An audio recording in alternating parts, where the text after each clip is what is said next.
Hello, hello, hello, and welcome to the 9th episode of Mixed Media Reviews Season 2. My name is Kelsey, and today I'll be talking about 3 movies. This week's movies are Doctor Strange in the Multiverse of Madness, Thor, Love and Thunder, and Morbius. You may be asking why I'm doing 3 movies. Well, that's because I watched them all. And I also feel like they're all fairly different approaches at the same type of superhero movie genre. They have some pretty interesting review ranges as well, and so I kind of wanted to discuss maybe how they did things right or maybe how they did things wrong. But mostly right, I think.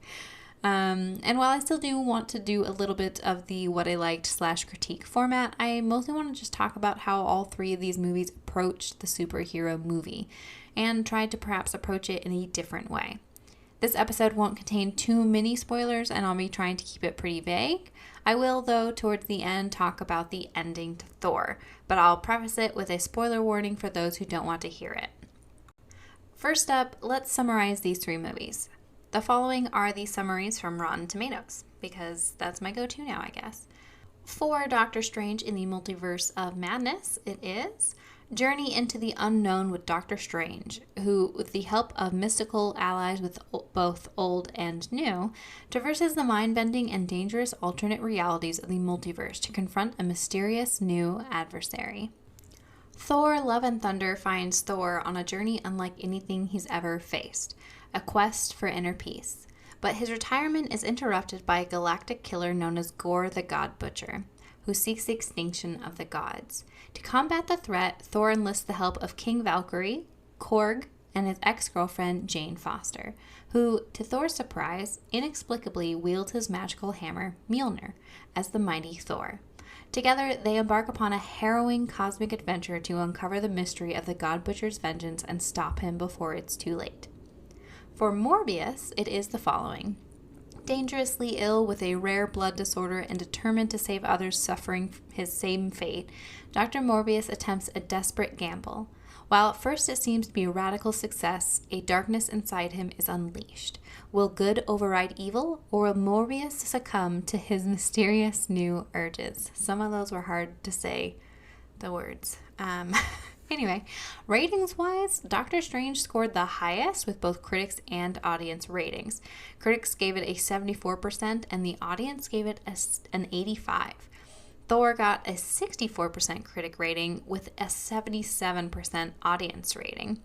And while Morbius got a whopping 15% critic rating, a splat, if you will, the audience gave it a 71% rating, with the largest difference between critic and audience for sure. All 3 of these movies are, of course, about Marvel characters. While the 2 MCU movies are relying more heavily on an established universe with established characters, Morbius is attempting to introduce us to a relatively new world with just a little bit of reference to the other Sony movies, like Venom reference from the San Francisco thing that they mention, as well as some other references to X-Men and Spider-Man. 2 of these movies, Doctor Strange and Morbius, tried to do a darker film and focused on more of a horror vibe than Thor's more bright and cheery tone. While Doctor Strange and Morbius both are a darker film, Morbius seems to take more cues from the DC films and is relatively dark overall. Even the scenes that are in brighter spaces still have a dim quality to them. Doctor Strange, on the other hand, does a great job of balancing dark and light scenes, with much more of a range between the brightest scenes and the darkest ones. Much like we've grown accustomed to in the MCU, Marvel kind of understands how to create darkness while still having brighter scenes, and we see that very much on point, very much on the forefront of Doctor Strange's cinematography. And of course, Thor is a very bright and colorful film. As we have seen Ragnarok and Taika Waititi establish this brighter, more colorful, and a bit 80s vibe to the Thor universe. I actually thought all 3 of these movies did really well with, what they were setting out to do. I was a bit disappointed that Doctor Strange was not as horror-y, didn't have as many horror elements as I was expecting. but perhaps that is more on me than it is the movie itself, because I was under the impression that it was a horror kind of more movie, but maybe people just meant it was more horror than a standard Marvel instead of, a movie that was just more horror-like. But I think that the elements that they did have that word, that horror tone, which is really hard to say, horror all the time, I think they did really well with those elements, so I was impressed with that part. Doctor Strange in the Multiverse of Madness uses both established characters and new characters to tell its story, from the Cthulhu-like creature in the opening of the movie to the jump scares later on from the villain. And if you know what scene I'm talking about, then you know what I'm talking about. I think they did a horror light kind of a film, which I think fits with Doctor Strange's story in general. He deals with, demons and creatures from other universes. He is this great sorcerer that can easily be placed within these horror stories. I liked the break from the normal superhero movie we got, especially the one that the MCU has kind of grown to represent, and that we get this new take on what a superhero movie could be. The new Disney Plus shows, I think, are doing a great job of feeling different based on the characters who are in it, with WandaVision, Loki, the Falcon and the Winter Soldier, Hawkeye, She-Hulk. They all kind of have different vibes to them. At least they're not all the same vibe, especially She-Hulk with the breaking of the fourth wall, which is true to the She-Hulk character, and it's kind of more of a silly vibe as well. WandaVision also started out with more of a silly kind of vibe with the TV show stuff. Loki has more of a fantastical kind of element. The Falcon and the Winter Soldier, as well as even Hawkeye, had more of a realistic element to them that we didn't necessarily get in really any of the other Disney shows that we've seen. So I liked that each show felt true to their characters and the stories that they were trying to tell. And Doctor Strange is a great way to capitalize on changing the tone of the movie to match the character instead of changing the character to match the tone. DC films always have the same tone, and that's just dark, really. Doesn't really matter who the characters are, what the story is, it's always just really, really dark. Marvel was beginning to do this as well, but with a lighter tone instead, so kind of the opposite direction where, first with Guardians of the Galaxy and then later with Thor Ragnarok, all of the movies kind of were starting to get that feel to them. The brightly colored, the more jokey, the more lighthearted tone. And while the Avengers movie hadn't quite morphed into as light and colorful movies with Endgame and whatever the other one was called, it still picked up some of those elements to the point where they were almost losing some of its seriousness. Which, I love the movies for sure. I'm not trying to put them down necessarily, but they were getting closer to that campy area than I thought was necessary. And it did kind of feel like for a while that every Marvel movie that was coming out kind of still had a lot of the same tone to it. So Doctor Strange showed us that they can still, have these same characters in them, but be able to change the tone of the movie to reflect what's actually going on. And I really liked that. I even liked the villain in Doctor Strange and was really glad that I never got it spoiled. I think it worked really well, and it added a lot of that horror vibe to it. It made the movie that much darker without having to try as hard to make it look darker because of who the villain was and because of what that meant. I really, really liked it, and I think it makes sense, and it's true to this character's arc as well. And I thought they did a great job. Morbius follows more what Sony had done rather than the path that the MCU has carved, feeling very different from these superhero films we've been inundated with for the past decade or so. Literally, the first thing I wrote down in my notes for this movie was, it does not feel like a superhero movie.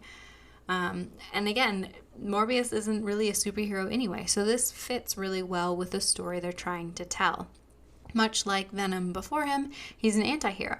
Though I guess sometimes Venom is also just like a legit villain as well. But it's a darker take, and it's not a light superhero. This isn't Captain America, who is, the beacon of good. This is a character who has a lot of dark and light, So this movie tends to be a bit more darker than even Doctor Strange was, to capitalize more on that dark versus light, good versus evil kind of back and forth that Morbius himself is wrestling with. It even had more horror elements than Doctor Strange did, with plenty of jump scares and by really playing up the vampire monsters in the movie. It can even be rightfully compared with that dark, gritty feel of the Blade movies, which would be, great to incorporate into this Sony/Marvel movie, though that may be unlikely with the new Blade movie coming out under the Marvel umbrella. But like I mentioned before, we got call-outs to the X-Men and Spider-Man universes, which are, of course, Sony properties. So that was really nice to feel like it is still connected with these other movies, even though that's not something that we really saw. It was kind of, more a standalone, but with elements that we could say, hey, I can place this universe. I think Morbius does really well creating this dark world, making a mostly dark film actually work, unlike, the DC movies. Am I just a little too upset about DC movies? Probably. But, it's every movie that's just so dark that I can't even, tell what's happening. It's like that episode of Game of Thrones. Why? Why are you making it so dark that I literally have to, play with the lightness on my screen in order to see anything that's happening? Sorry. Anyway, rant aside, I think Morbius excels where many DC movies fail, having a dark movie that isn't too dark. And having scenes that are supposed to be brighter, whether outside or even in a hospital room, appear to be brighter without them being super bright or too dark like DC movies would be. Thor, on the other hand, has a completely different vibe from both Doctor Strange and Morbius, which, again, makes sense for this story. Love and Thunder has been criticized for being too lighthearted, but people seem to not be realizing that it's actually Korg telling the story of Love and Thunder. The movie itself is Korg's storytelling. He literally is narrating this film, and you can even see a scene with him sitting down and narrating the story. This is why the biggest things that happen in this movie still tend to have a bit more serious to them, because Korg can only make so much seem lighthearted.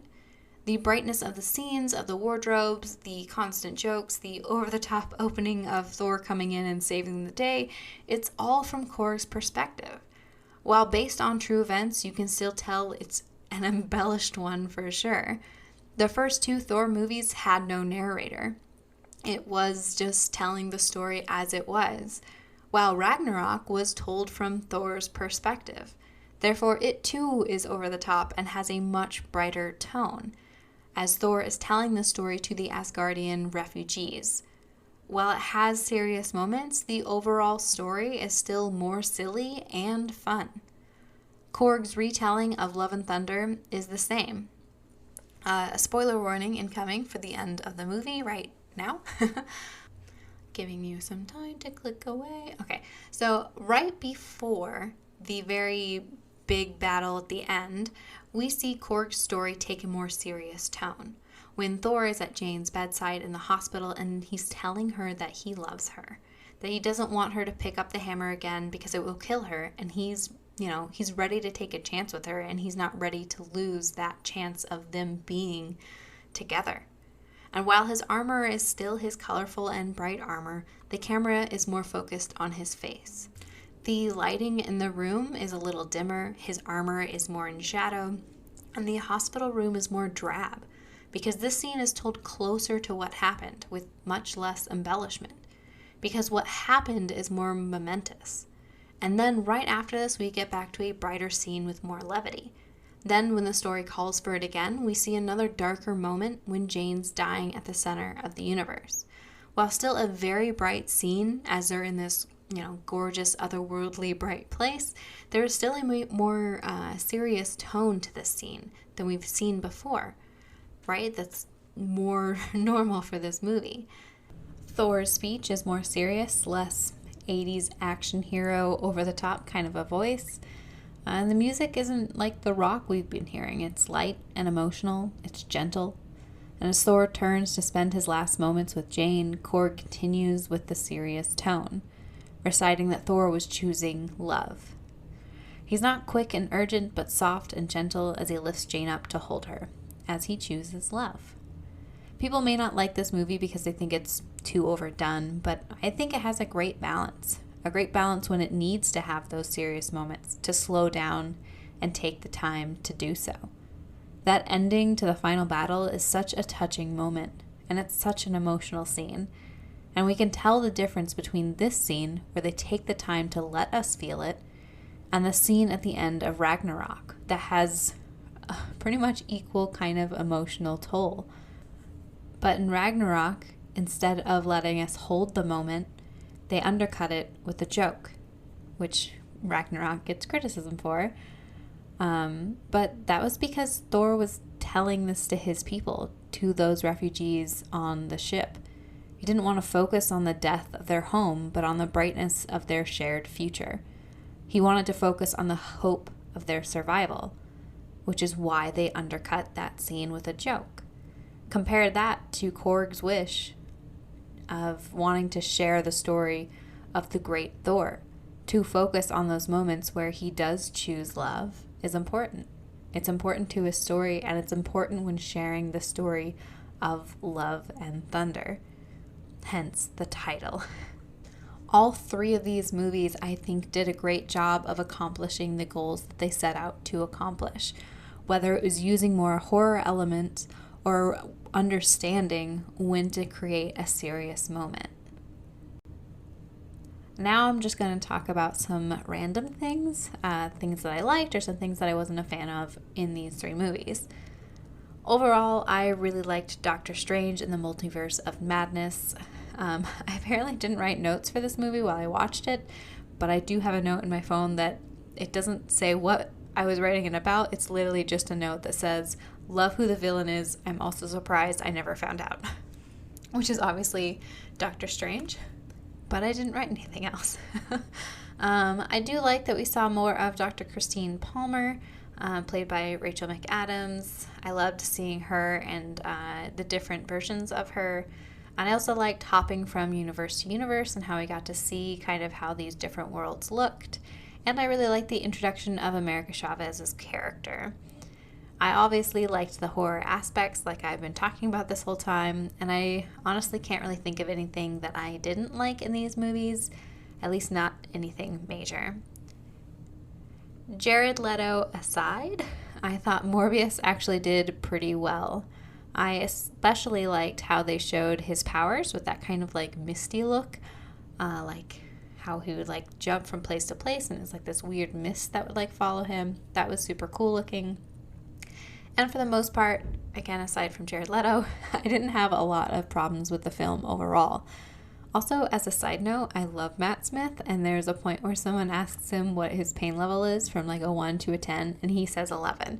And I loved it so much, even though I don't think it was like supposed to be a nod to him being the doctor, but like I took that anyway because once a doctor, always the doctor, and the number 11 will always be tied to him. I for sure did not like that Jared Leto was in the film at all. As I've heard, he's not a great person in real life, and I honestly just don't understand why we keep putting up with jerks. Like, just don't hire him. I don't care. There's other people who can do that, and I'm sure there's a bunch of other people who could have played this character that literally never has been played, like, by anyone, I don't think. And we could have survived without him, but whatever. I also think that some of the lines were a bit cheesy. Like there's one scene where he's like holding a dude's hand and he's like, "Did you know there's 27 bones in the hand?" And then like proceeds to break them. And like that's been done. Find new lines, Morbius. Get it together. I think there's also like, I guess there was a little bit of chemistry between Leto's character and Martine Bancroft, played by Adria Arjona. I don't know if I'm saying her name right. Sorry. There was sort of some chemistry, and I could totally understand on the actress's part if it was uncomfortable for her to play a love interest to him. But then they like suddenly kiss, and it felt like it was out of nowhere, and I was really confused. There's obviously like there's supposed to be like tension between them, but then there's no lead up to the kiss. Like I think she was just like, "Oh, Dracula is romantic," and then he's like, "Come here," and then kisses her, and it was really weird and just. It felt odd, but whatever. There's also, I thought, like, Matt Smith's character was not named Milo. He had a different name, and then Morpheus called him that for reasons I won't get into, but I'm sure you know if you've seen it. But then also everybody else just calls him Milo. Like, did he change his name to the nickname that Morbius gave him as a kid? Like, I'm really confused about it, and I don't know why he was, like, named Milo. I mean, I know why he called him Milo at first, and I could see how the nickname would get stuck, but why are other characters just calling him Milo? It was weird, but whatever. When my husband and I walked out of the theater after watching Love and Thunder, he knew immediately what my favorite part was and proceeded to tell me, and he was 100% correct because that was the bow god. Obviously. Was it going to be anything else? No, because that was the cutest thing I've ever seen in my entire freaking life. Like, why isn't there merch of the little bow bun sitting in his little spoon, like, everywhere? That should be the only, like, maybe not the only thing, but they should be marketing the heck out of that, because that's like the new Baby Yoda. Like, everybody will be buying that. They need to come out with it now. Okay, I need it in my life because it was so freaking cute. And honestly, like, the best thing of the entire movie, which is saying something because I really liked the entire movie. My second favorite part was the goats, of course. I laughed way too hard every single time, you guys. Like, I'm glad there weren't a lot of people in the theater because I probably did that thing where you accidentally, like, yell laugh because you're trying to hold back, but then, like, it just forces itself out of you in a very, like, forceful, violent way. Because they were hilarious. And even my husband said that they did, like, the perfect amount where it was still funny and it didn't get annoying, like, they didn't overdo it. Because it happened a few times with these stupid goats, and I loved it every single time. And I genuinely loved this entire movie, from Jane Foster's ridiculous attempts at catchphrases to the cute little friendship that her and the Valkyrie were forming to, you know, the parts I mentioned earlier, to the goats and the bow bun. All of it was good. Loved Russell Crowe. Loved Christian Bale. I just really loved everything. I loved that movie so much. Honestly, I think I'd recommend probably all of these movies. Is Morbius the best movie? No. But was it better than most, if not all, of the DC films? Yes. Also, I think Doctor Strange and Thor are probably on the upper end of the MCU films, and I'm still super excited about everything upcoming Marvel, you guys. I'm here for it. I will always be here for it. And there you have it. Those are my thoughts on Doctor Strange in the Multiverse of Madness, Thor, Love and Thunder, and Morbius. Thank you so much for joining me. You can find me on Instagram and Facebook at Mixed Media Reviews Podcast. Please leave me a comment to let me know if you agreed or if you have any suggestions. You can also find me anywhere you find your podcasts, probably. Please join me next week where I will be talking about a few of the series I've been reading. That would be the Lunar Chronicles, Crave, and the Murderbot Diaries. Next week, next Friday, I will actually be leaving to Ireland for my honeymoon, which is nuts. I can't believe it's already coming up. So I'm hopefully going to be able to record a few episodes in advance, but I should be able to schedule them, and hopefully you will not be aware that anything is changing. Have a wonderful rest of the day. Bye!